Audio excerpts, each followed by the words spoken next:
Kami bersyukur Tuhan untuk kesempatan kami boleh datang ke dalam rumah-Mu yang kudus. Menikmati hadirat-Mu, duduk diam dituntun oleh firman-Mu. Kami bersyukur untuk kebaikan-Mu. Karenanya kami mau buka hati kami untuk diberkati oleh kebenaran firman Tuhan. Berbicaralah melalui hamba-Mu, urapi dia. Kau yang memilih, Kau juga yang memperlengkapi dia. Kata kalimat yang keluar dari mulutnya, isi hati Tuhan yang disampaikan. Menyampaikan visi yang dari Tuhan Yesus. Segala kuasa kegelapan setiap roh yang bukan berasal dari Tuhan. Bersatu hati dengan umat-Mu kami patahkan, hancurkan kuasanya. Bahkan Engkau Allah Roh Kudus, Engkau disambut di tengah-tengah kami. Ini acaramu, ini ibadahmu, bergeraklah seluas-luasnya. Baik mereka menyaksikan secara streaming ataupun mereka yang ada di tempat ini. Setiap kami semuanya diberkati oleh Tuhan. Hanya di dalam nama anak-Mu yang tunggal, Tuhan kami Yesus Kristus. Setiap kita yang siap diberkati kebenaran firman Tuhan, kerinduanku church, sama-sama dengan bangga kita boleh katakan amin. Kita boleh berikan kemuliaan tepuk tangan yang luar biasa. Silakan duduk kembali saudara. Terpujilah nama Tuhan yang telah mengumpulkan saudara dan saya pada pagi menjelang. Haleluya saudara. Mari sama-sama kita akan belajar. Hari ini kita akan belajar saudara sebuah serial khotbah yang baru saudara. Selama 1 bulan ke depan kita akan membahas tema khotbahnya atau judul besarnya adalah A Vision from God. Atau visi yang dari Tuhan. Saya nggak akan ngajar visi yang dunia ajarkan. Tapi yang saya ajar adalah visi yang dari Tuhan. Mari sama-sama kita buka Mazmur 139 ayat 13 sampai dengan ke-16. 1, 3, 9, 13 dan ke-16. Mari sama-sama kita akan baca bergantian. Saya baca ayat 1, ayat yang pertama. Saudara baca ayatnya yang kedua. Demikian seterusnya. Yang sudah di sana, sama-sama dengan saya katakan, saya pasti diberkati. Sebab Engkaulah yang membentuk buah pinggangku, menenun aku dalam kandungan ibuku. 14 saudara.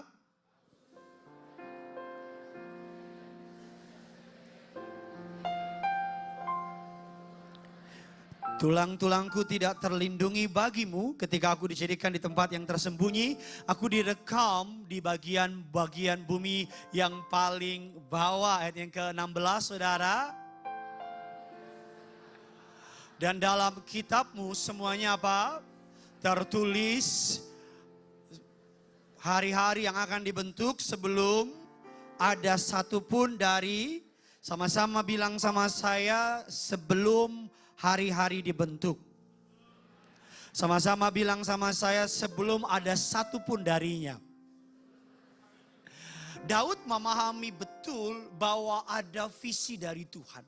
Daud memahami betul bahwa sebelum ada hari-hari di depan, Daud tahu betul bahwa Allah telah memanggil dia dengan visi yang istimewa, visi yang spesial. Kalau Tuhan memberikan personal visi kepada Daud, Tuhan yang sama juga memberikan visi kepada setiap orang di tempat ini. Katakan amin.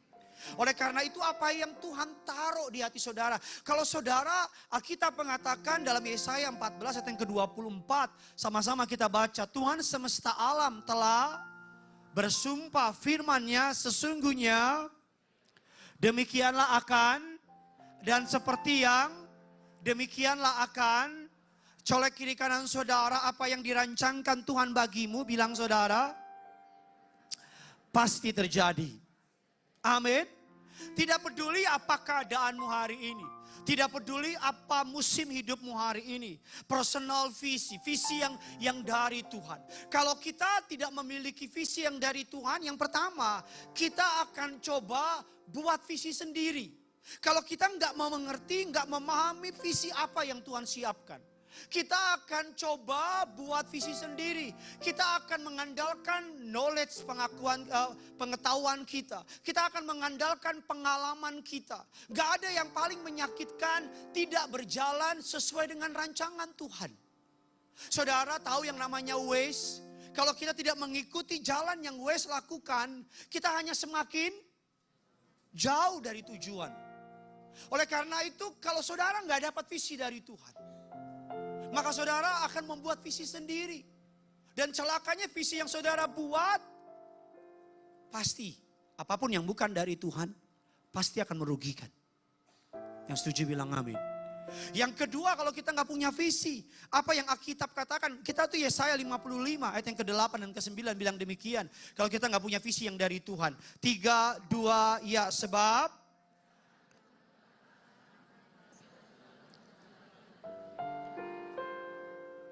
ayat yang ke-9 seperti, dan rancanganku dari apa? Sehebat apapun rancangan saudara, sehebat apapun visi saudara, masalahnya saudara nggak tahu masa depan. Betul apa tidak? Masalahnya saudara nggak apa? Saudara mau rancangin apa aja, saudara nggak tahu ada apa di masa depan. Makanya pastinya rancanganmu kalau kau rancang sendiri, gak akan cocok sama masa depan. Betul apa tidak? Yang kedua, kalau kita gak punya visi yang dari Tuhan, kita akan hidup mengalir apa adanya. Kalau bahasa anak Gen Z bilang kue sera. Apa yang terjadi apa? Terjadilah. Maka kita akan membiarkan orang Jakarta Selatan bilang go with the flow. Hati-hati, banjir. Masalahnya kalau go with the flow, Pak, Bu, kalau go with the flow, kalau ikutin hidup ini seperti air. Masalahnya air itu mengalir dari tempat tinggi ke tempat. Jadi kalau hidupmu go with the flow, engkau bukan naik, tapi turun. Engkau bukannya maju, tapi mundur. Tapi kalau hidupmu bukan go with the flow, tapi go with God's plan in your life, maka engkau naik, bukan turun. Engkau maju, bukan mundur. Engkau jadi kepala. Yang percaya boleh kasih tepuk tangan dulu yang luar biasa. Nah, oleh karena itu, kalau kita melihat, karena Allah tahu. Saya tulis dalam slide saya, a person without a vision is a slave to their reality. Seseorang yang tanpa visi yang dari Tuhan adalah budak atas kenyataan. Contohnya apa? Orang tuh kalau nggak punya visi, diberhentiin dari kantor, dipikir hidupnya habis. Orang tuh kalau nggak punya visi, gagal masuk perguruan tinggi negeri, dipikir hidupnya habis. Saya lulus SMA, saya daftar polisi, mentok sampai pantauin. Saya pernah bilang sama saudara, karena visi Tuhan sama saya bukan polisi, dengan segala hormat. Polisi pekerjaan yang luar biasa. Saya daftar sampai di Pantoir, saya masih ingat di Bulungan, namanya ditulis. Saya ulang lagi sama saudara nih, saya cari dari ujung sampai ujung, gak ada nama saya. Saya telepon mama saya bilang, mata kamu, cari lebih dalam lagi. Saya cari lagi, sampai polisi yang jaga bilang, kenapa dek? Gak ada namanya, saya bilang gak ada pak, tulis aja sendiri. Saya pulang daftar perguruan tinggi negeri. Punya iman, anak Tuhan, UI, ITB, UGM. Dapatnya UKI. Enggak, kalau saya enggak punya visi yang dari Tuhan, saya tuh dari dulu kalau di gereja enggak mau pulang. Seneng, minggu pelayanan, Rabu udah saya cuci kemeja putih saya. Udah saya gantung.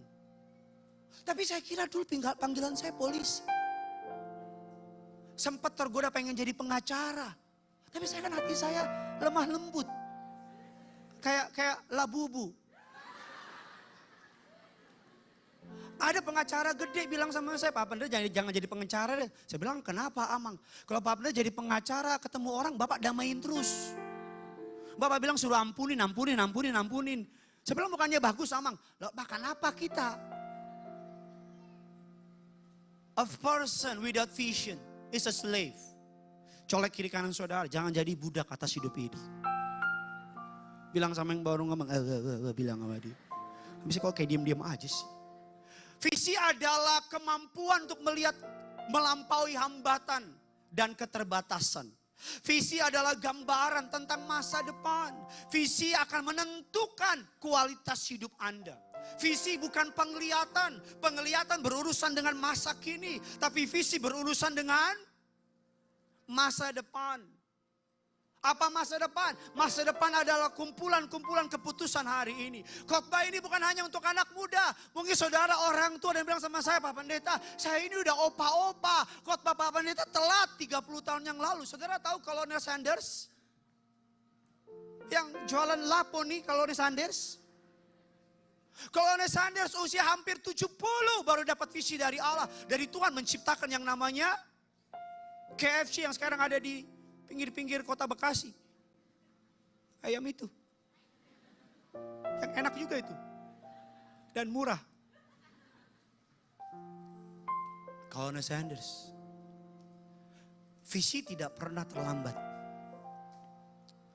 Visi sama-sama bilang sama saya. Visi yang dari Tuhan tidak pernah lekang oleh waktu. Gak peduli saudara tua muda. Kalau saudara hari ini mau terima visinya, Tuhan bisa pakai setiap saudara di tempat ini. Amin.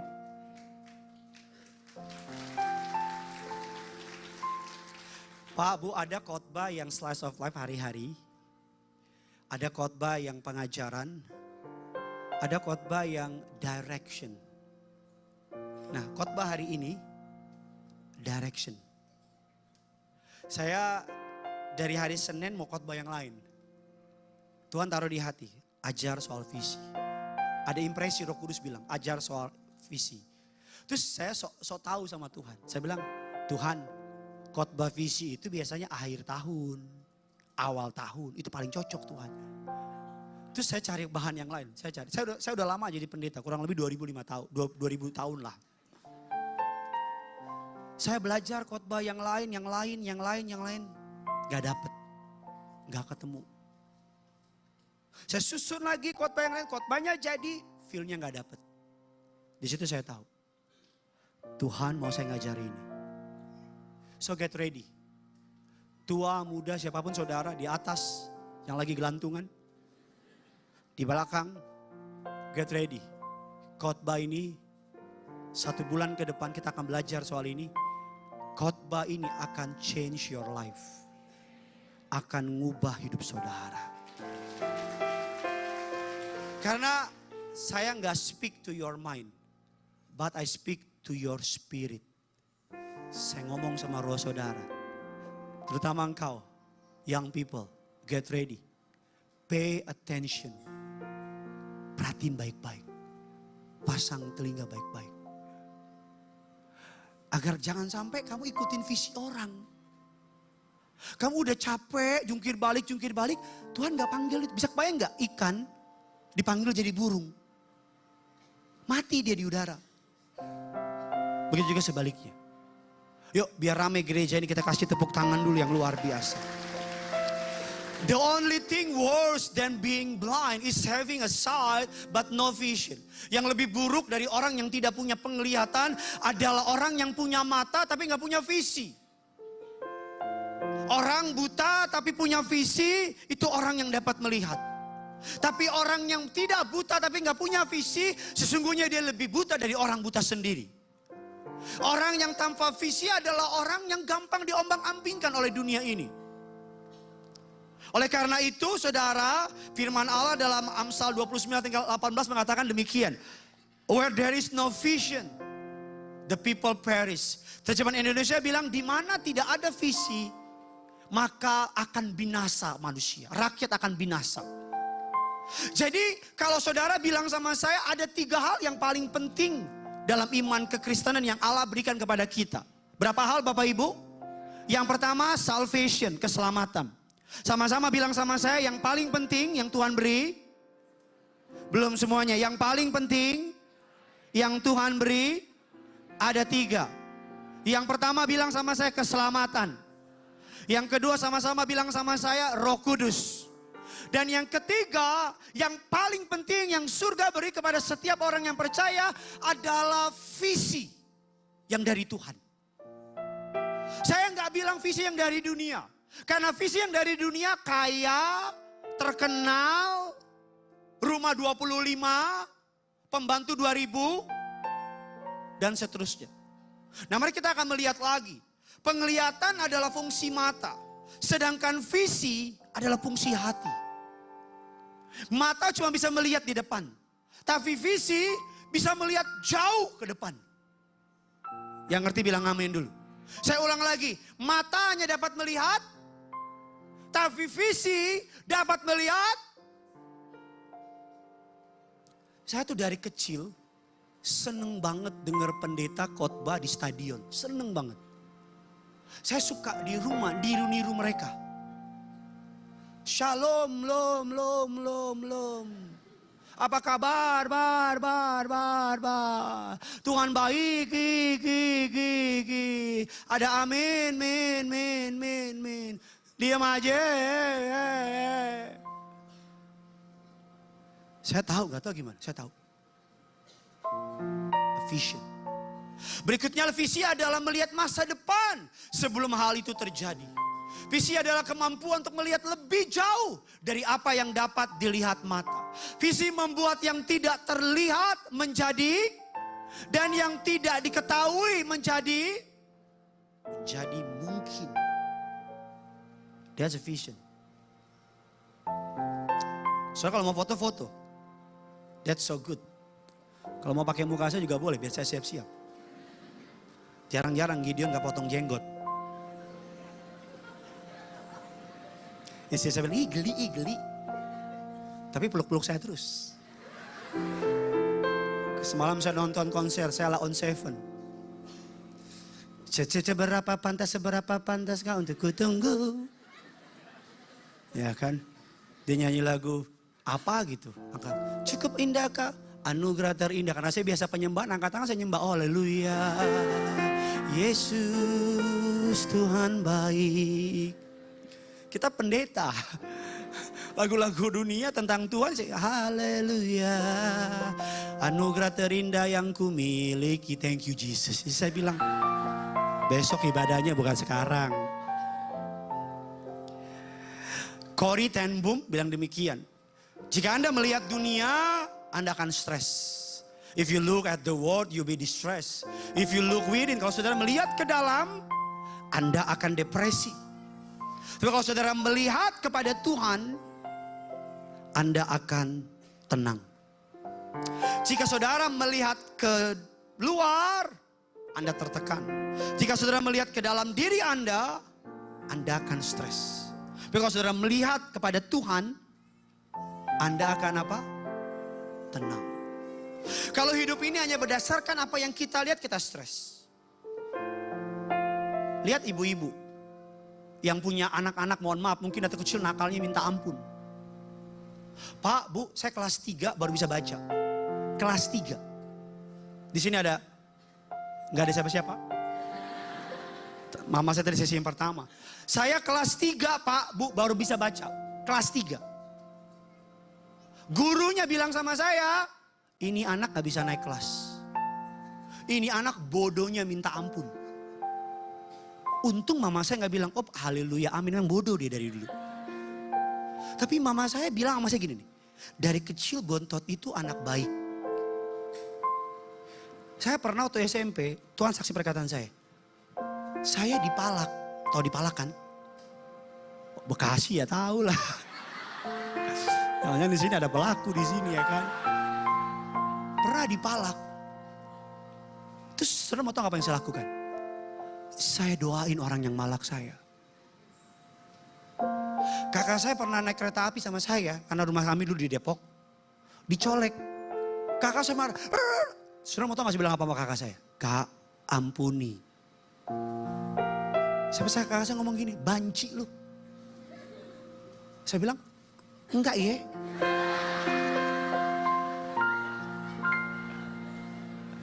Tapi mama saya ngomong gini, dari dulu mama tahu.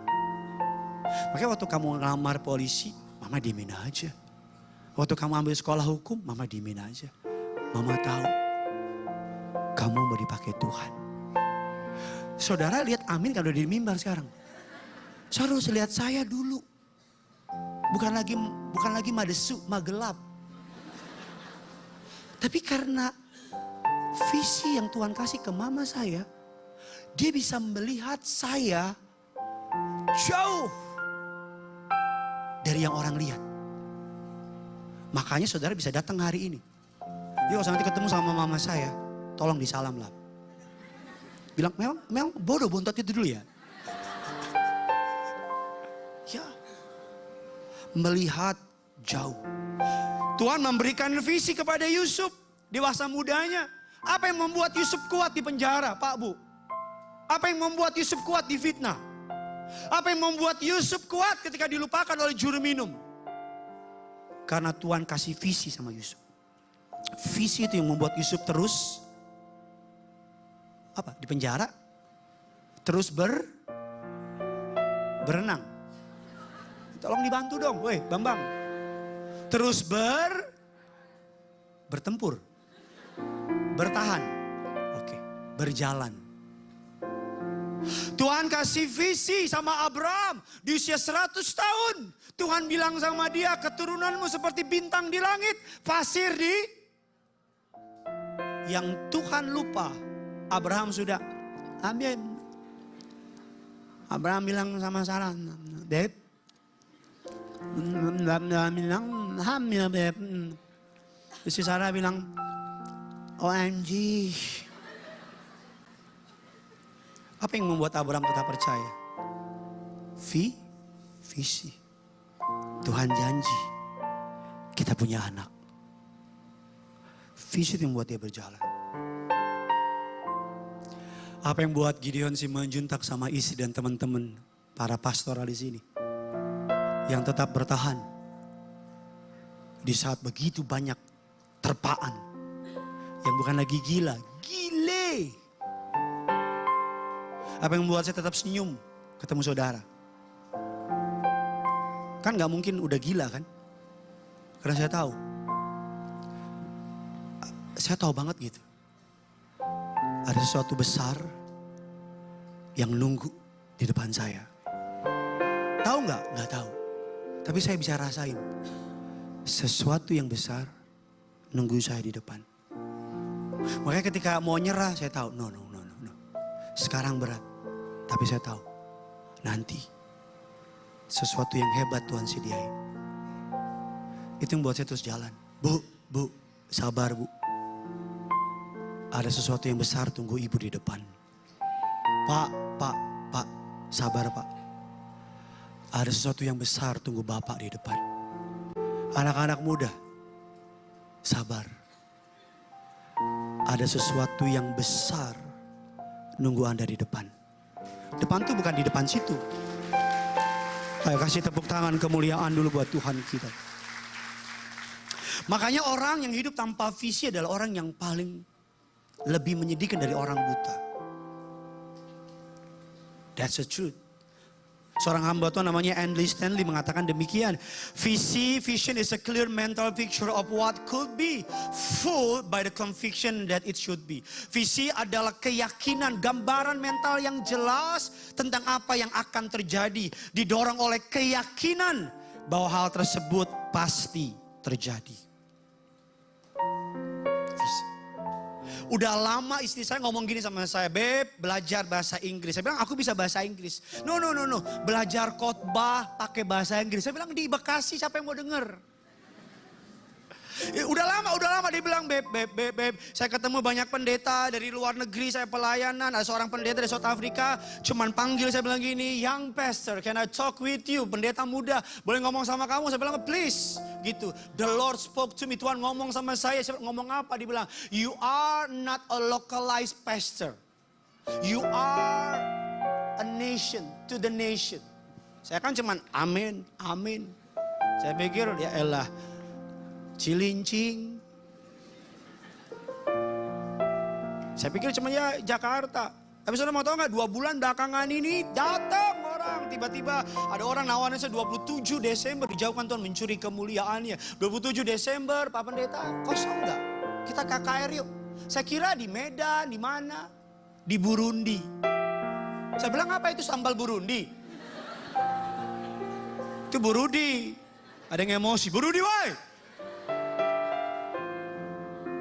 Di Afrika. Belum beres itu Pak Pendeta, kita KKR yuk di Kanada. Saya bilang orang Indonesia, no. Oh, saya senang dengar khotbah Pak Pendeta. Saya pengen orang-orang di tempat saya dengar khotbah Pak Pendeta. Saya bilang Indonesia, no, Inggris. Saya bilang Pak Pendeta kan bisa bahasa Inggris? Yes, little I can.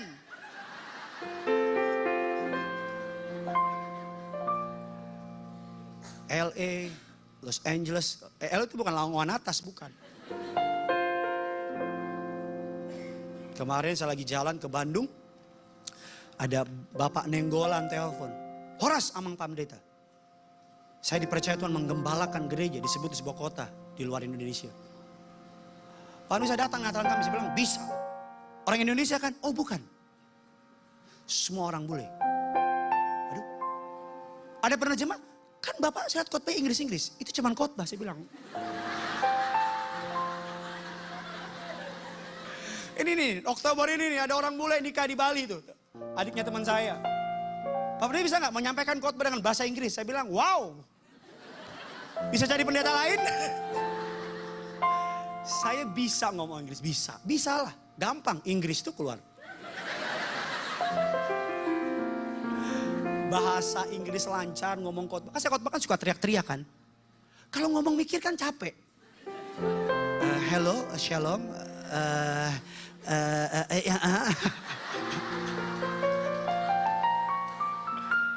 Jadi ya udah, sekarang saya belajar.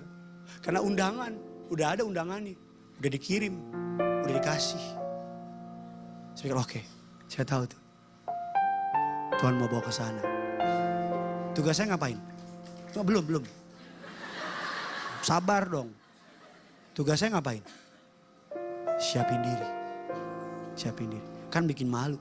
Karena saya tahu kekuatan yang Tuhan kasih sama saya. Kalau khotbah saya suka semangat. Jadi harus kayak gitu khotbahnya. Makanya kalau bahasa Batak gampang. Boy. Tapi sedih, visi. Ketika bangun, dibacakan Tuhan bangun gereja ini. Kenapa saya nggak milih jadi pembicara tamu? Pak, Bu, jadi pembicara tamu itu enak. Nggak pusing sama jemaat. Nggak pusing ngurusin pengerja. Nggak pusing ngurusin sewa gedung. Khotbah aja. Tapi Tuhan taruh di hati. Aku panggil kamu, bukan sekedar itu. Aku panggil kamu untuk memimpin. Visi. Oleh pertanyaannya, how to get a vision from God? Bagaimana caranya untuk mendapatkan visi yang dari Tuhan? Kan itu pertanyaannya. Pak Pendeta, saya udah dengar kata Pak Pendeta dan saya pengen dapat that kind of vision. Saya suka visinya. Oke, talk to me. What should I do? Apa yang harus saya lakukan untuk saya bisa mendapat visi yang dari Tuhan? Saya akan ngajar saudara karena waktunya nggak cukup, nggak banyak lagi. Bukan karena saya mau dipanggil Tuhan, bukan. Tapi demi waktu, Saya akan kasih satu poin hari. Besok kita akan minggu depan akan belajar lebih dalam lagi. Saudara siap diberkati? Coba yang siap ingin mendapat visi dari Tuhan bisa angkat tangan saudara. Yuk kita kasih tepuk tangan dulu yang luar biasa. Di atas kepalamu lebih dahsyat lagi bagi Tuhan kita. Yang pertama, makanya saya bilang di awal visi ini bukan yang dari dunia tapi yang dari Tuhan. Yang pertama, how to get. Bagaimana cara saya mendapat vision from God. Yang pertama adalah vision come from God's voice. Visi itu datang dari suaranya Tuhan. Dari tuntunannya Tuhan. Karena hanya Tuhan yang tahu. Hanya Tuhan yang tahu masa depan, katakan amin. Dan hanya Tuhan yang tahu bagaimana dipakai saudara. Hanya Tuhan yang tahu kebutuhan dunia ini. Hanya Tuhan yang mengerti bagaimana dia memakai saudara untuk hormat dan kemuliaan bagi namanya. Hanya Tuhan yang mengerti apa yang terjadi di masa depan. Makanya hari ini saudara bisa, mungkin saudara bilang sama saya, Pak Pendeta saya seorang ibu. Bagaimana mungkin Tuhan kasih saya visi? No. Jangan hanya sekedar engkau seorang ibu. Dari seorang ibu yang dapat visi dari Tuhan bisa menghasilkan anak yang takut akan Tuhan. Ada cerita seorang ibu, suaminya ninggalin dia dari saat dia hamil muda. Ini true story. Dia pengen gugurin kandungan anaknya. Kandungannya. Pengen digugurin. Ketika dia pengen gugurin, ada ibu-ibu datang sama dia bilang gini. Tuhan mau pakai bayi dalam kandungan itu. Jangan digugurin. Dia tahan. Ketika udah mulai hamil gede, himpitan ekonomi membuat dia pengen taruh anaknya di panti asuhan. Ketika dia pengen taruh anaknya di panti asuhan, tiba-tiba datang seorang bapak ngomong sama dia. Jangan taruh di panti asuhan. Tuhan mau pakai anak itu untuk jadi berkat bagi dunia. Dia tahan, dia didik dalam segala kemiskinannya. Anak itu bertumbuh besar, menjadi penyanyi gospel terkenal di dunia. Memenangkan banyak Emmy Award. Namanya siapa saudara tahu? Namanya Gideon Simanjuntak. No, bukanlah. Namanya Israel Houghton. Saudara tahu Israel Houghton? Dia ada lapo di Tambun. Ada Laponi Israel Houghton. Boris Yagian. Anak lapetnya itu dia. Google aja Israel Houghton. Dari seorang ibu yang dapat visi. Jangan gugurin anak. Anaknya, kalau setelah lagunya kayak, lagu kayak gini. From my heart to the heaven, Jesus. Anakku naburju, anak, lagu berikutnya, apa ya lagu berikutnya? Ya itulah. Sangat terkenal. Vision comes from God's voice. Habakuk 2 ayat yang pertama. Yuk kita fokus sama firman Tuhan. Habakuk 2 ayat yang pertama. Kita sama-sama baca. 3, 2, ya.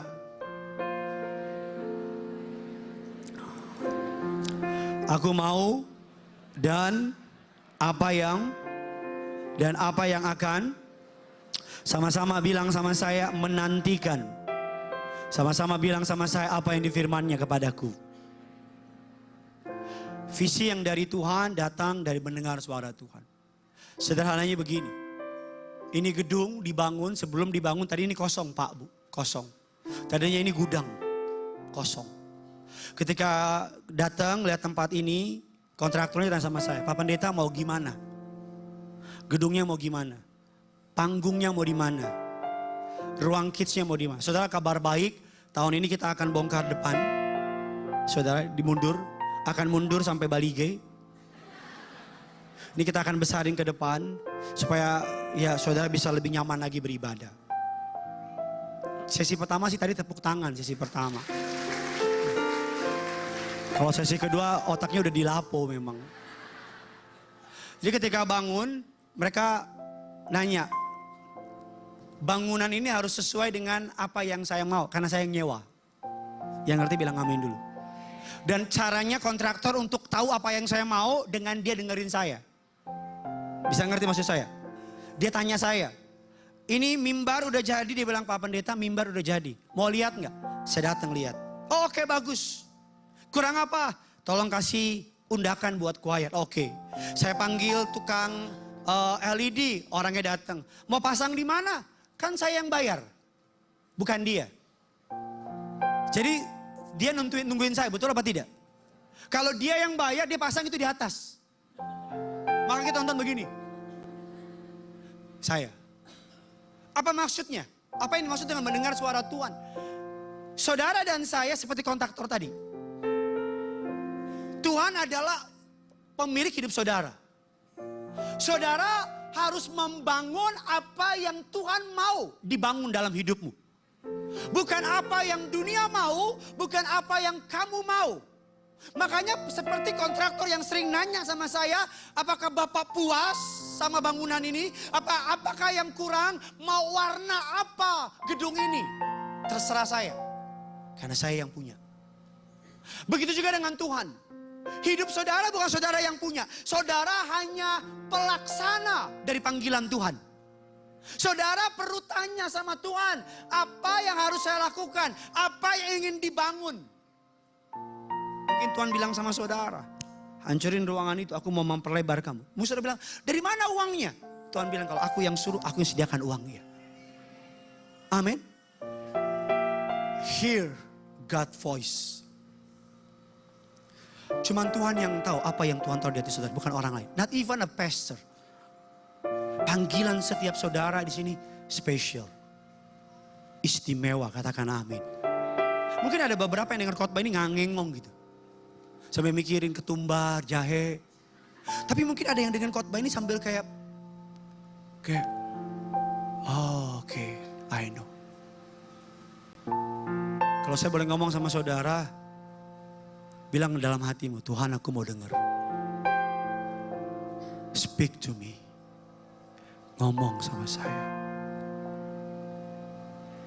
Gak ada yang terlalu tua. Gak ada kata terlambat dalam agendanya Tuhan.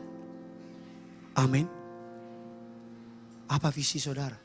Apa yang Tuhan taruh di saudara? Bagaimana taunya? Dengan mendengar suara Tuhan. Bagaimana cara mendengar suara Tuhan? Kan gitu pertanyaannya. Ya kan? Sesederhana begini. Ada untuk bisa mendengar suara Tuhan. Saudara, to hear God's voice, you need to be near God. Untuk dengar suara Tuhan, saudara perlu apa? Mendekat kepada Tuhan. Alkitab saya katakan bahwa Tuhan berbicara dalam Alkitab menggunakan kata kalimat whispering, yaitu berbisik. When we lower the noise, we will hear His voice. Ketika kita menurunkan suara kita ke kebisingan dunia, maka kita akan dapat mendengar suara. Saya berapa minggu lalu sama istri di rumah, istri saya mau ngobrol, saya mau ngomong dong. Dia ngomong, gak kedengeran. Kenapa? Karena anak saya lagi nonton Cocomelon. Cocomelon, tereng teteng teng teng. The wheels on the bus go round go round. Oke, yang ikut nyanyi itu sama masih nasibnya. Kita yang bayar listrik, dia yang nonton. Saya bilang sama istri, saya gak kedengeran. Berisik. Saya matiin YouTube. Saya ngedeket sama istri saya. Mau ngomong apa? Dia bilang gini, sayang, uang belanja habis, gak kedengeran. Saya langsung jalan.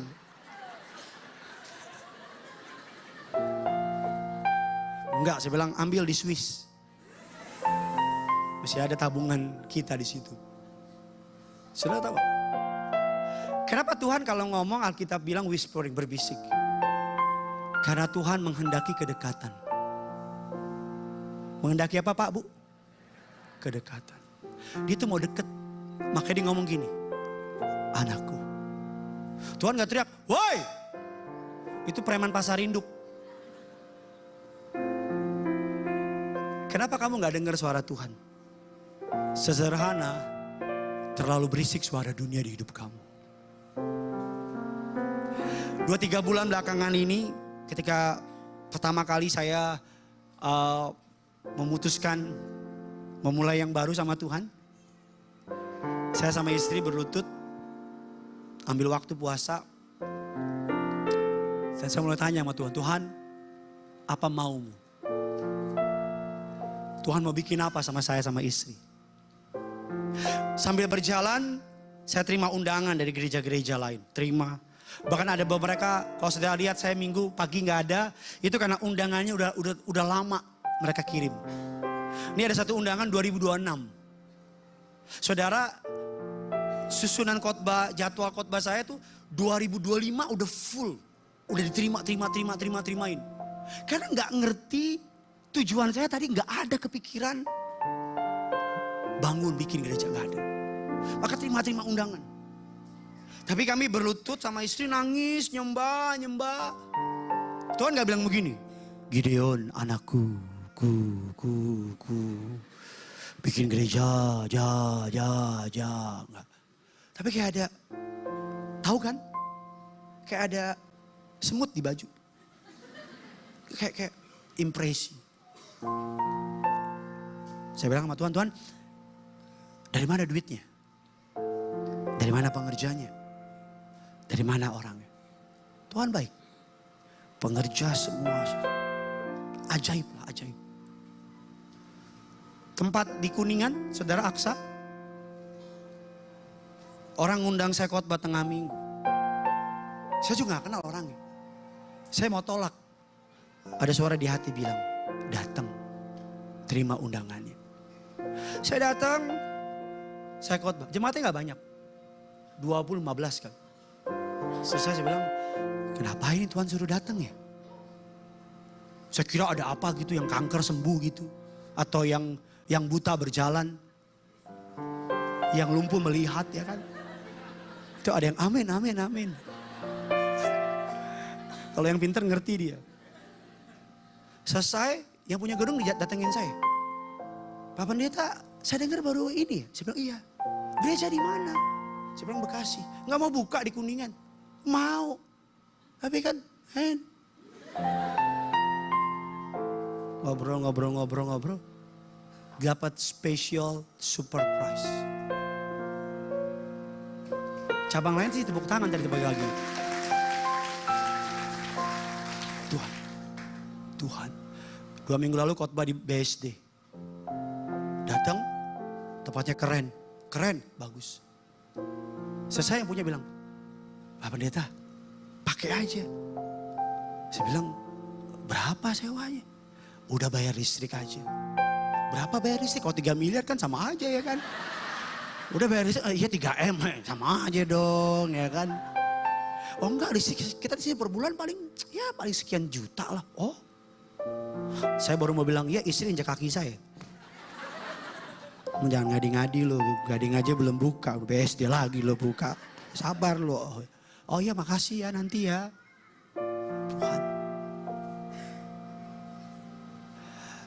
Tuhan ngomong. Tuhan masih berbicara sampai saat ini. Amin. Hear God's voice. Firman Allah dalam Mazmur 46 ayat yang ke-10. Yuk sama-sama kita baca. Mazmur 46 ayat yang ke-11 kalau dalam terjemahan Indonesia. Kita baca 3, 2, ya.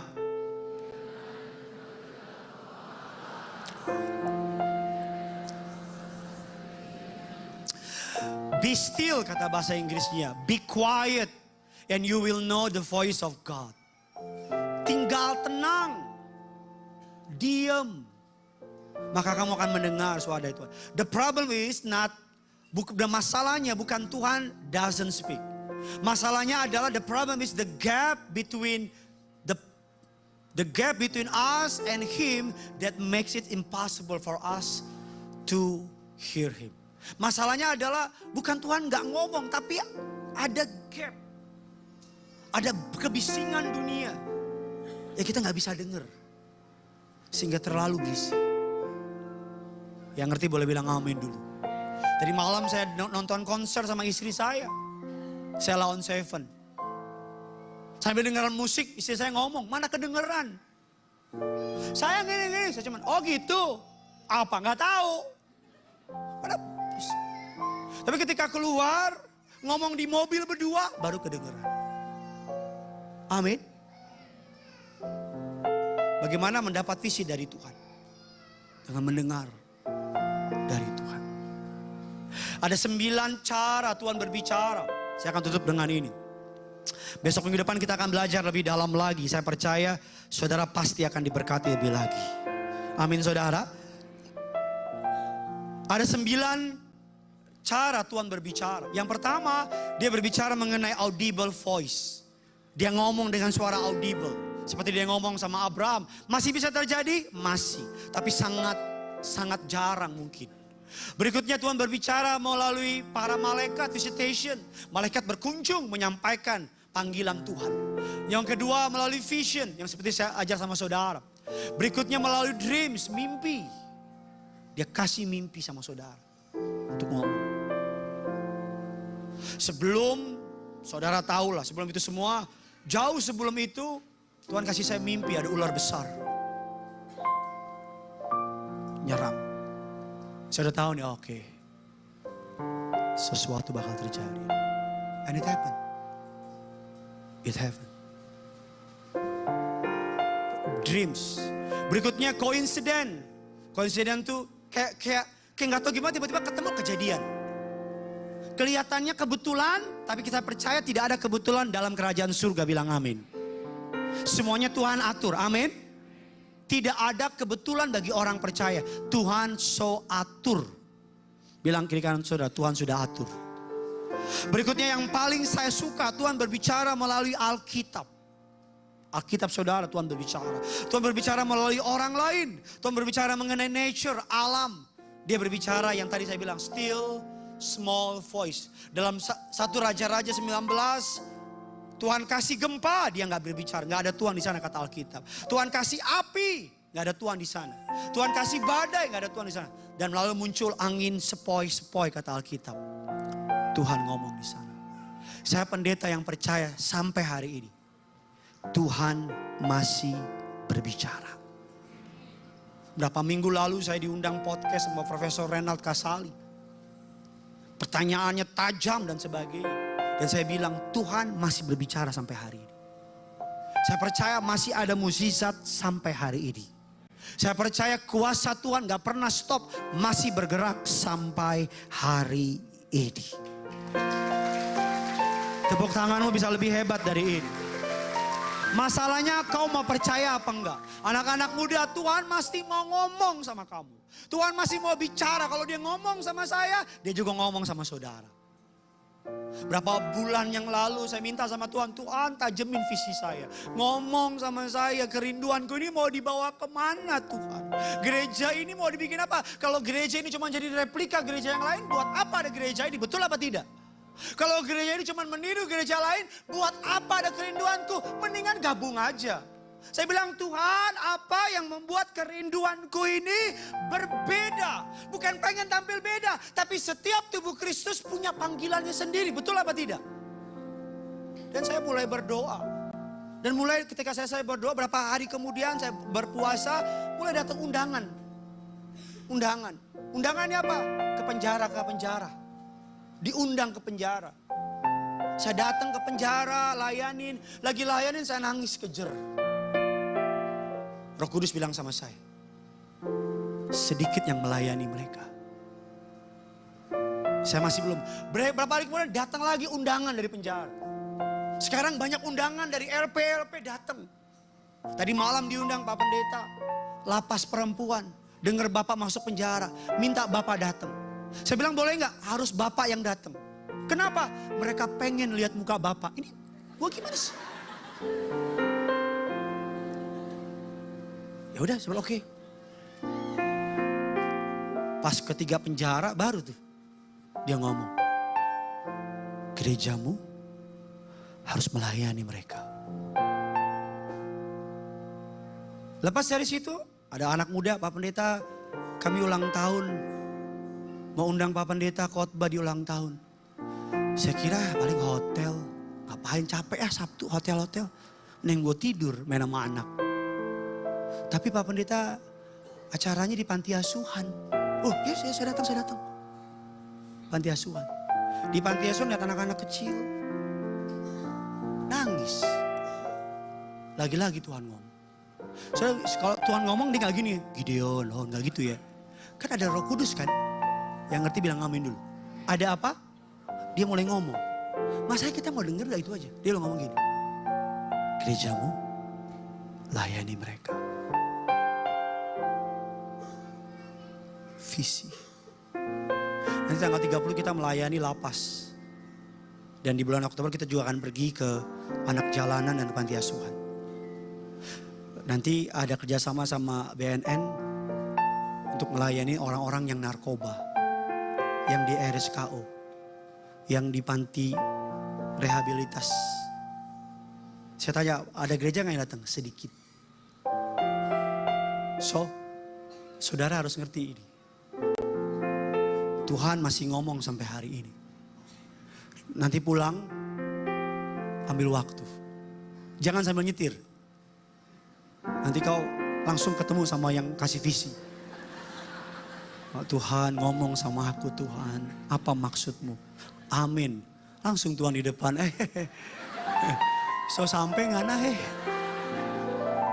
apa visimu? Udah selesai, so pulang kan ngana. So beres ngana. Oke? Pak, jangan khotbah ini jangan berlalu gitu aja. Pulang, do something, take time, ambil waktu, sore nanti malam atau toilet. Kan bapak-bapak kotor lama kan Pak? Bapak-bapak kalau toilet masuk anak SMP, keluar anak udah nikah. Tanya Tuhan, apa visimu sama aku? Nanti dia ngomong tuh. Kalau dia belum ngomong, ambil waktu lebih tenang lagi. Kalau bisa sambil puasa, take time. Kau akan melihat hidupmu detik itu ketika dia mulai ngomong gak akan sama lagi. Pasti nanti ada shifting. Pasti nanti ada belokan tajam seperti saya dibelokin tajam. Yang lagi anak-anak lala. Saya ingat banget, saya lulus S3, istri saya saksi. Habis wisuda, di doa, saya bilang gini, Tuhan gini-gini aja nih. Saya bilang gitu sama Tuhan. Masih muda nih, pakai aku untuk kemuliaan bagi namamu. Masa gini-gini aja? Tuhan bilang, oke, lo minta gue beli. Lo jual gue beli. Dan mulailah kejadian.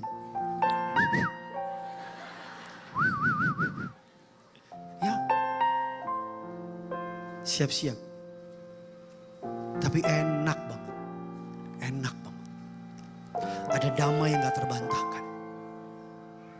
Ada, saya susah jelasin ya. Alamin sendiri deh. Kayak saya nggak ngerti ngomongin, tapi saya tuh tahu banget. Ada sesuatu besar di depan. Itu yang nunggu kita.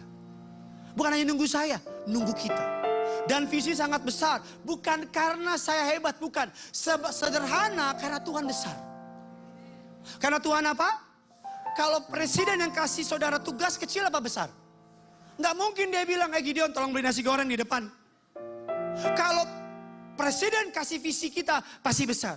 Apalagi kalau raja, segala raja yang kasih visi